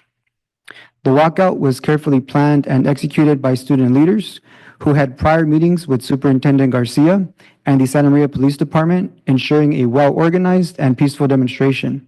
They applied their knowledge of persuasive argumentation, historical movements, and civic discourse.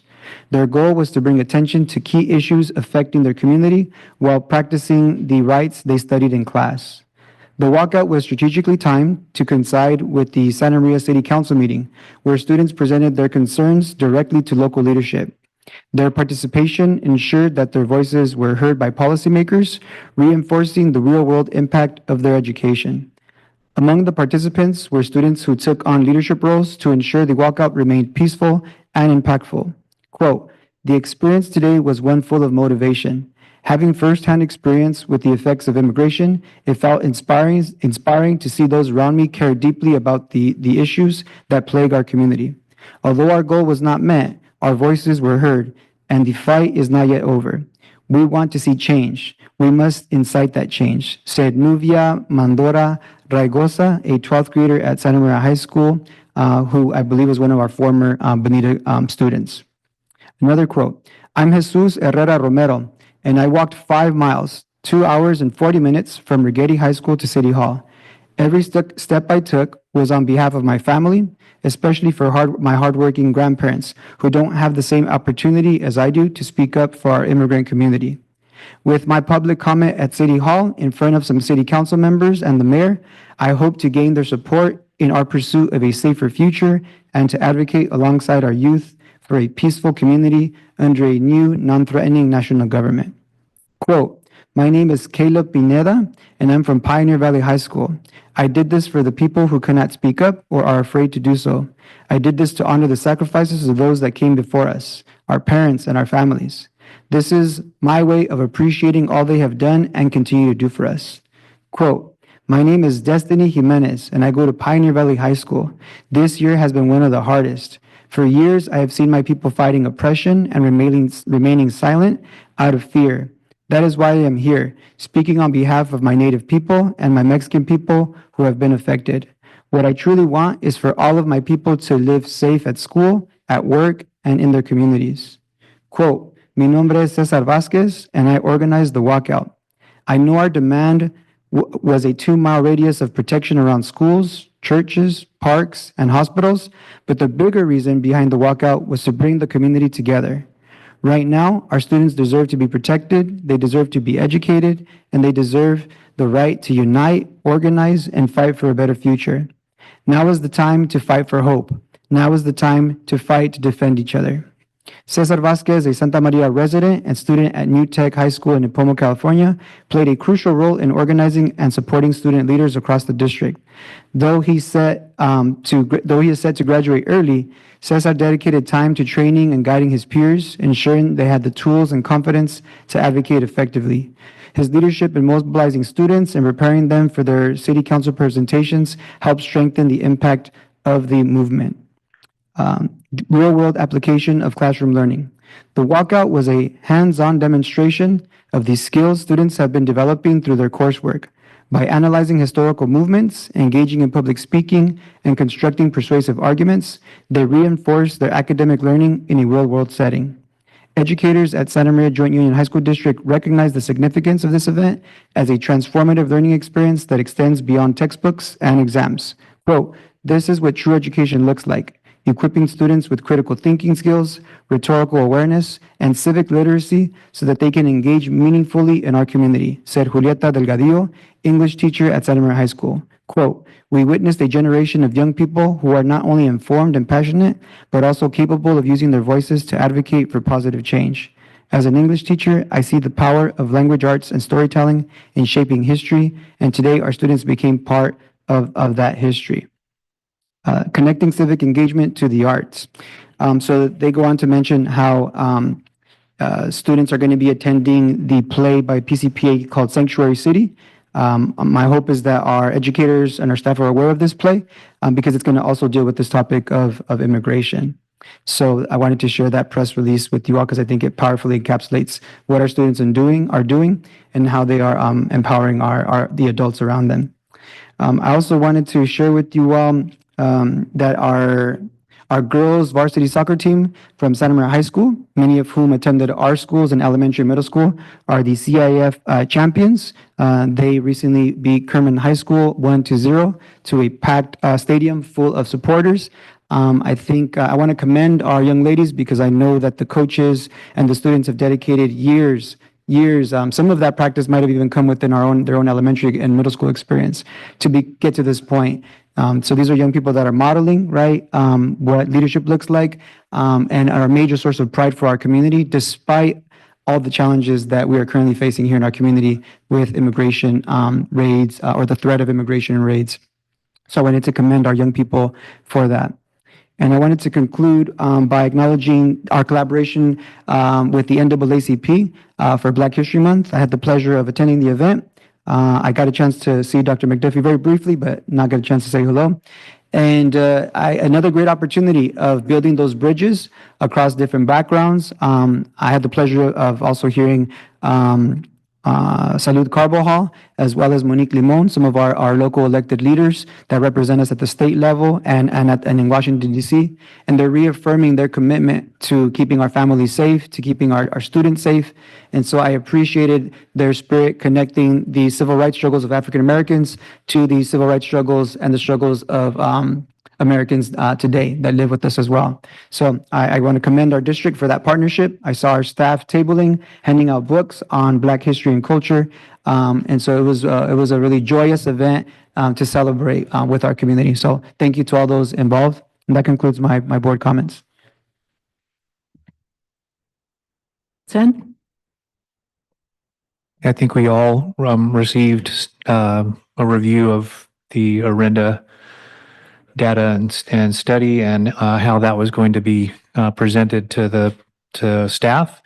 And by and large, I think that's been received very favorably by staff and enthusiastically. And I think a lot of that credit goes to our deep dive sites and being really them being very vulnerable and giving all their insight into what they do on their campuses and the things that are important to them. And I think that bore out well teacher and staff voice. So I think, when you feel like you have some investment in the outcome of those studies, and it's evidenced through steps to be taken. I think that's really super empowering, and so I appreciate Arenda's work around that, and I'm hopeful that we can move forward with some of the recommendations and make change in some of our systems and how we look at things and our expectations and achievement. So I was appreciative of that. I think there was a DLI presentation while was there a DLI presentation while I'm gone? Can I get that? That'd be really cool because I'm excited to see it. So I'd appreciate that. I had one question and I was hoping if it could get answered. I believe we were donated a significant sum of money for musical instruments a few years ago and in our music programs. And I'd just like to see how that's going, how it's being spent and stuff. And I think the reason that I thought about that is I have an 18-month-old granddaughter, and every time she walks into a room and sees a piano, she wants to go bang on the keys. And so I know we're very focused on our band, but I know that pianos and some of those other instruments can be very attractive, and something that is very hard to walk by. So I know it was a very significant sum of money. So it just made me think, what's happening with that? Perfect. Thank you. I would follow up Mr. Hollinshead's comment about the Arenda presentation. I made time to attend 2 additional presentations at 2 of our schools, simply because there was so much information, and participated at one of the sites in listening to some of the feedback from staff. Again, I felt that it was very objective, very positive, reaffirming, and while there were some significant ahas, I would agree it was very well received. I also did attend the last LCAP meeting, and as always, the breakout sessions had interesting conversations and more data for us to take a look at. And on Monday afternoon, the induction advisory team met, reviewing progress of both year 1 and year 2 candidates. I didn't bring the notes with me, but in the 2 programs, there are close to 100 students, practitioners, people trying to become teachers and working either with us directly or participating through another university. So that was very reaffirming. At the last board meeting, I think I had mentioned that the Santa Barbara County School Board Association was planning to have a meeting, their annual dinner in April, on April 16th. When we discussed that in our meeting, I didn't pay attention to my calendar and assumed that our regular meeting would be the week before, on the 9th, and we are scheduled for April 16th, so perhaps we could take a look at that and see if we can make an adjustment. I know we were not represented last year at all, and it generally is informative at the very least, and an opportunity to get to know other board members throughout the county. And I don't want to forget, I It's coming up on Dr. Seuss Day, and I'm looking forward to reading. Several school sites are not doing it on Friday, so I'm going to have 3 different days that I get to go and read to students. So I'm very excited about that. Dr. McDuffie. Thank you, President Cordero, board members. Good evening. All of you out there, good evening. I am excited about the rest of this year finishing out really strong. As you know, we've had Orinda provide to us a baseline system study, provided some valuable insights into our district strengths, our areas of growth, information that was shared to all sites. And I've seen this presentation. I know Ms. Lotung has received this information several times. And each time it almost gives you another revelation of the things that are possible here in Santa Maria Bonita. So our task now is to really take this to share this information that we've received. We've received feedback from all of our sites. We've provided this update, and once we receive that and go through that, our process will be to really looking at our strategy from our strategic plan, nurturing the whole child, really marrying that with what our action steps have to say about our instruction, but also looking at top priorities. So tomorrow, we'll be going to San Diego and working with and partnering with Orinda to really look at how we plan and how we can take this information and do some next step planning. We plan to take our 8 deep dive principles with us. Ed Services, a team from Ed Services will be there. And so it's really an exciting time to be able to do that. This is an opportunity for us to create fresh systems. And it's about doing that together. This is we're calling this the Bright Futures Project. This is not about just partnering with Orinda, but it's about we as a system, we as human beings, whether we're administrators or whether we work in the front office or whether we're staff at a school site, working together to look at this information and really begin to develop some priorities and become energized. I want people to be energized about the things that we're doing because they own it. It's not just something that is given to them or directed to them, but they own it. So we do have to look at the mirror, look into the mirror, and as a district, and create more collaboration time for teachers. Don't know how that's going to happen, but we need to look in the mirror. We need to begin looking at creating systems for that. We need to develop systems where more voices can be a part of the conversation.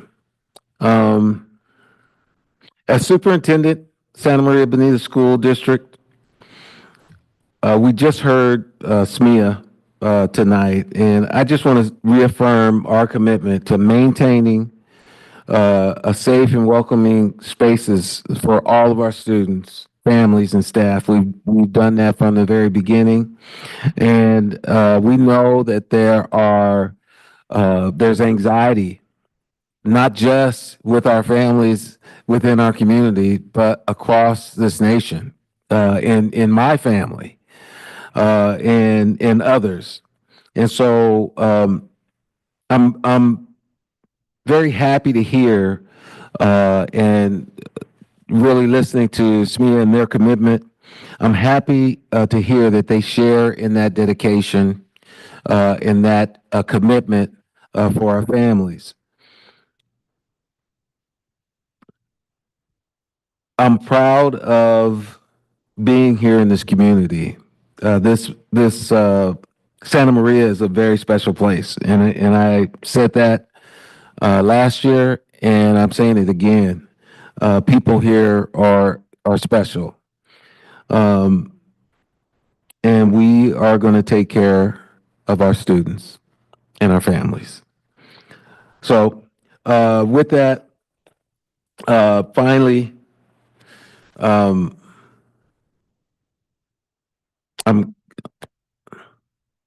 we're on a journey together, folks, and I just